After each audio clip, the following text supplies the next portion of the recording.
I wish the goblins would come and take you away. Right now.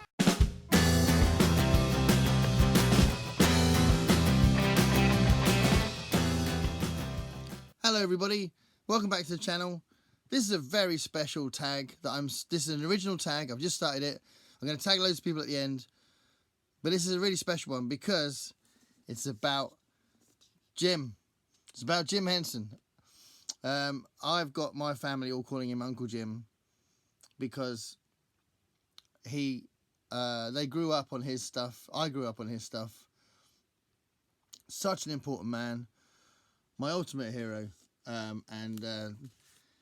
He was just such a beautiful mind, beautiful heart, and I thought it'd be really cool to make a book tag about Jim Henson. So this is a book tag all about Jim Henson. There are some of his creatures there, some of his inventions. Clearly he's most associated with Ernie and Kermit, but he did so much, his company did so much as well. So this is bouncing off the Jim Henson Company. I have done a video, by the way, of all of the Jim Henson books I've got, or selection of the books I've got. So if you are interested in looking into some books about Jim Henson, then look up for that video. I'll link it below. But I did that ages ago. Yeah, he means a lot to me, that man. So, Jim Henson tag. 10 prompts, plus an 11th one, which would be tagging people. But the 10 prompts are all bouncing off 10 different aspects of Jim Henson's career and the company. There's 2 that are related to the Muppets, but the rest of it is related to other things he's done. So let's crack on.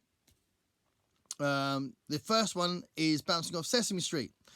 So Sesame Street is obviously a hugely important part of worldwide culture. It's not just American culture, but it's obviously shown in so many different countries, and there's lots of different versions of it, and it's ran for many decades.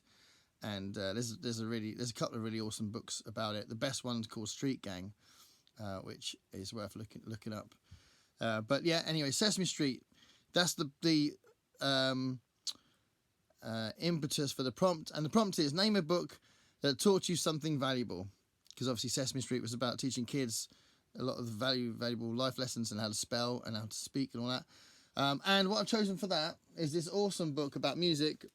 Specifically about international traditional music, Worlds of Music. Is a fantastic book, and this was actually one of the books I chose from my Desert Island books with Sean D. Standfast, and it's really good. It's got music theory in it as well as very important things about different cultures. It's a really good book. It did actually originally come accompanied with a CD, but I'm not really sure why. But I never had that. Don't get why. But yeah, some really important elements in there that teach you a lot about music. So I'm picking that one for me for name a book that taught you something valuable. Second prompt is The Muppet Show. So obviously The Muppet Show is what he's most associated with, and it's clearly a work of genius. And there's so many different elements of it. If in the comments below you could just tell me your favourite sketches from The Muppet Show, I'd love that. I'd really enjoy reading that. My favourite recurring sketch was Dr. Bob's Hospital, the veterinarian hospital, which was just stupid, a load of puns, but I really loved that. But anyway, what's the most unexpected thing you can remember reading in a book? So that's obviously because The Muppet Show was all about craziness and unexpected moments and people falling from the ceiling and, you know, all that sort of stuff. So it's quite a crazy, anarchic, surreal show, wasn't it? So what's the most unexpected thing you can remember reading in a book?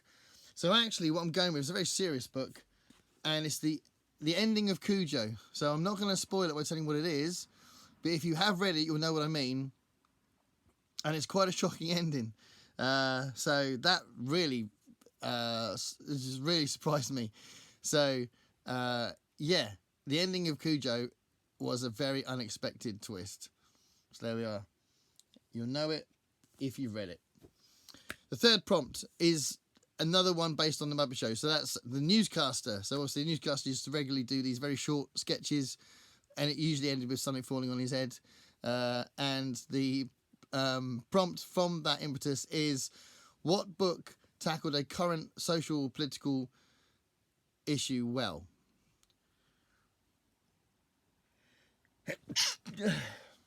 So for that one, I'm going with something I've read quite recently, which I did talk about on last month's monthly roundup, which is Why I'm No Longer Talking to White People About Race. I don't know if you can see that embossed writing there, but it's a really good book about the race issue from the perspective of a black commentator in Britain who's talking about the racism in Britain. And one of the reasons I like it is because so many books about race centre on the American issue, and it's nice to see something talking about the black issue in UK. And the first chapter is really hard to read because there's some really good factual stuff about some case studies of police mishandling or just craziness that's happened with some of the things that have happened there, and you know, details about immigration and things like that, and it's really good.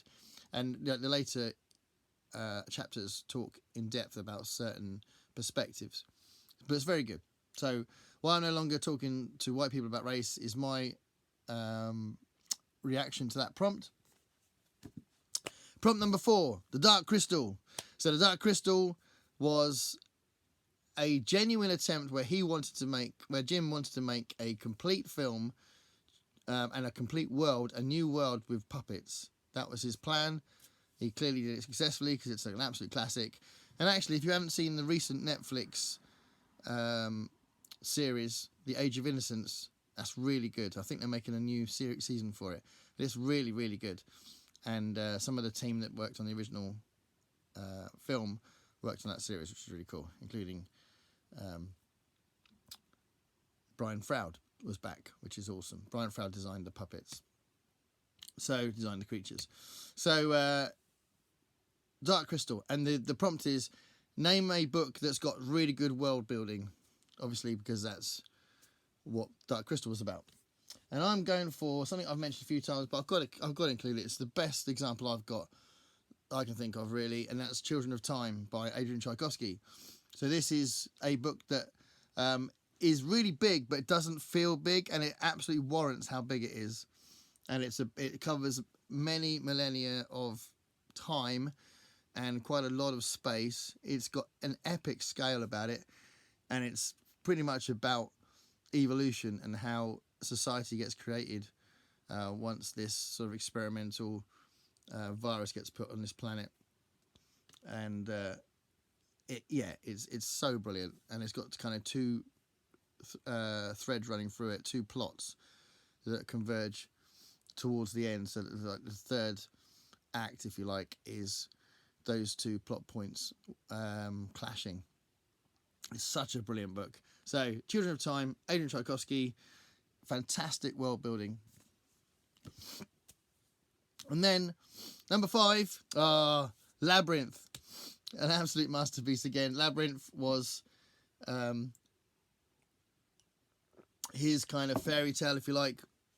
And obviously you had a great villain with David Bowie's Goblin King. There's so many different things that I love about it. It's literally just makes me smile just thinking about it. Labyrinth. So the prompt for that is name a book with a great friendship, because ultimately that's what Labyrinth is about. It's about the friendships between Sarah, Hoggle, and Ludo, and Sir Didymus. It's about those 4 friendships that get formed, really. And also her love for her brother, obviously. But name a book that's got a great friendship. So I'm actually going to choose the one that I've only just finished, and that's Legends and Lattes, and I'm going to pick the central friendship. There's lots of friendships in it, but the central friendship between Tandri and Viv, the 2 main characters pretty much that create the coffee shop, is a really nice relationship. So I'm picking that one for that prompt. And then prompt number 6 bounces off the Storyteller. If you haven't seen the Storyteller, you really ought to see the Storyteller. It's one of the best things that the Henson Company's ever done, and it's just glorious. John Hurt plays the Storyteller to perfection, and these are these sort of European fairy tales that have been given the Henson treatment. And it's just the Creature Shop just went to town and just did stuff that just looked amazing. So the Storyteller, and the prompt from that is name a book with great storytelling.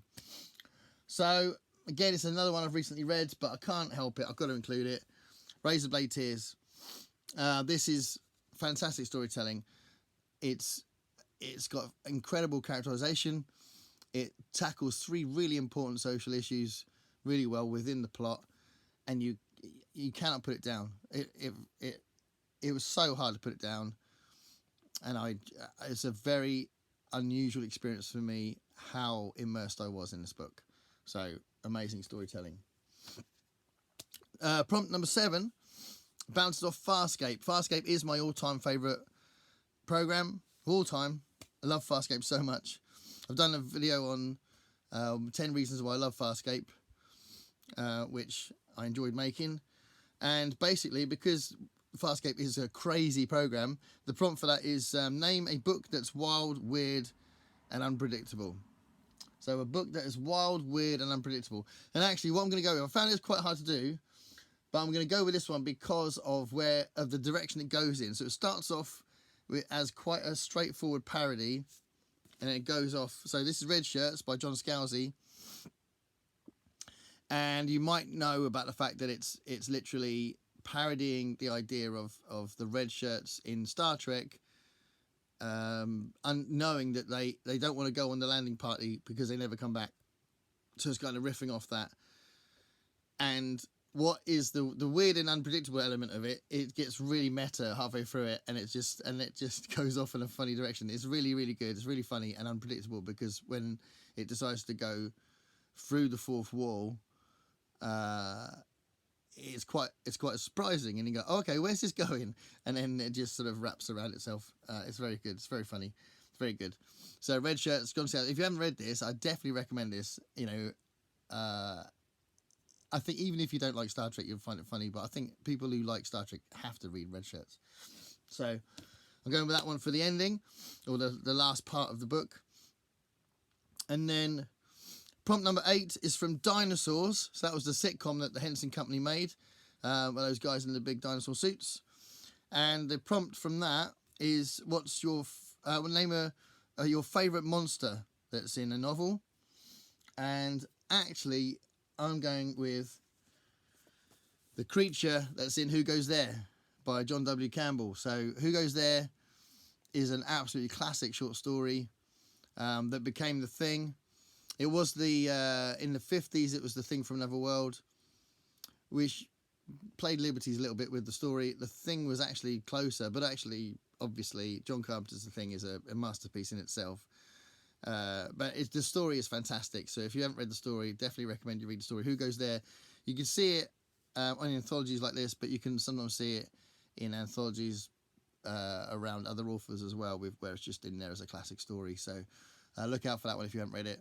But Who Goes There is definitely a favourite monster of mine from a story. I've put a novel, but you know what I mean. It's a short story. It's definitely a short story. And then prompt number 9 is from the Neverending Story. So Neverending Story was an 80s film, kind of family film, which had the creature shop putting its effects on there for like the big creatures and that. And I thought it might be quite a nice prompt to go from the title, The Neverending Story, and say, name a book that is too long. So it's a Neverending Story. And actually, it pains me to say it, but I'm going with a Claire North book. So you may have seen enough on this channel to know that she's definitely one of my favourite authors. I love what she writes. But I found this one hard work. And it's not enormous, but I still felt it was too long, just because it just seemed to drag, and there was too much density of prose in it. Her other books, sort of, you fly through it a little better. I mean, she has got a style of writing. I've talked about this on the video I did about her, that there's kind of 2 sides to her writing. There's like a thriller style with stuff like Harry August and Touch and things like that, and Sudden Appearance of Hope. And then there's stuff like this, and Games House, and Pursuit of William Abbey, I think it's called, where it's a much denser prose, and you just got to wade through it a little bit more. It's still good, but this is the weaker one of all of the books I've read by her. So I do feel like it's a bit long, even though it's not that long, but it feels like it's a bit too long. So I'm going with that one. So yeah, didn't like saying that one because I'm such a big fan of her. But yeah, I'm going with that one for that prompt. And then the last one is, so prompt number 10 is from Fraggle Rock. So Fraggle Rock is a beautiful program, and the whole idea is all of these different creatures are all kind of interdependent. That's the point of the show. So the Doozers create the food for Fraggle Rock, for the Fraggles, sorry, and I think the big creatures, I forgot what the big creatures are called, they eat the Doozers as well. But anyway, what I thought the prompt for that could be name a book with some interesting, likeable, memorable little creatures. So for that, I've gone with Little Fuzzy by H. Beam Piper. I really enjoyed this, and I wanted to read it because I'd read Fuzzy Nation, which is John Scalzi's version of this story, which is kind of weird, isn't it? He covered it. He wrote his own version of the story. So I was really keen to read the original story, and it's really good. And this is a very strange edition, though. So I've got another edition which is more straightforward, but this one, it's got like tiny writing, which is really odd. I don't know why you'd lay out the book like this. But there we are. It takes up less room on the shelf, I suppose, but it's tiny. But yeah, Little Fuzzy is my response to that. It's a really good book. I definitely recommend it. Science fiction book about saving some creatures that are being affected by some mining on a planet. Okay, so that's the 10 prompts. So I'm going to start tagging people. This might take a while. This might be the only bit of editing I do in this video. Right, I'm going to tag some people. It's an original tag, so I'd like to get it going. So I'm going to tag Michael K. Vaughan. I'm going to tag MJ at Reading This Life. Mark at Book Time with Elvis. Sean D. Standfast. I think all 4 of those people are Muppet fans, but I may be wrong. I'm going to tag Spread Book Joy. Michael Cummins. Michael Romeo Talks Books. Andrew from It Came From the Page.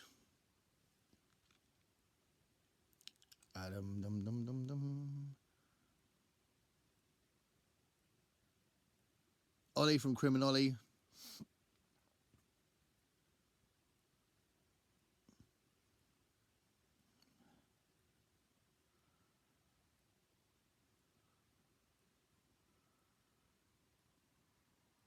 Bad is Rad. Big Al from Al's Books and Classics.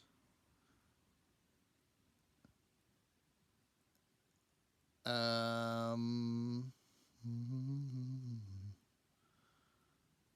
do 2 more. Why 2 more? I don't know. But I'm going to do 2 more. I'm going to do...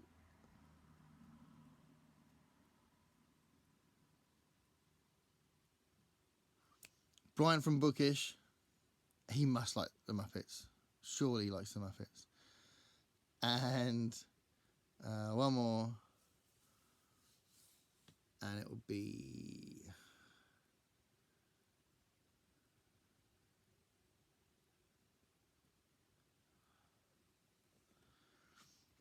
Pax from Pax Panic.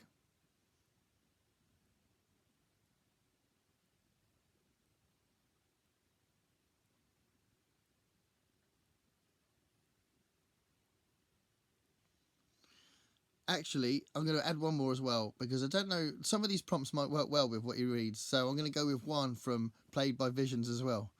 So I don't know if you'd like to do the tag, but yeah, when the question is like a weird and unpredictable book, who knows what Juan's going to say. So yeah, those are the people I'm going to tag. Thanks a lot for watching, and you know, as always, big massive props to Jim. I literally pay tribute to him at every single gig I do. The man means a lot to me, and he said, there's a lovely quote where he said he just wants to make sure that when he leaves the earth, that it was a better place for him being in it.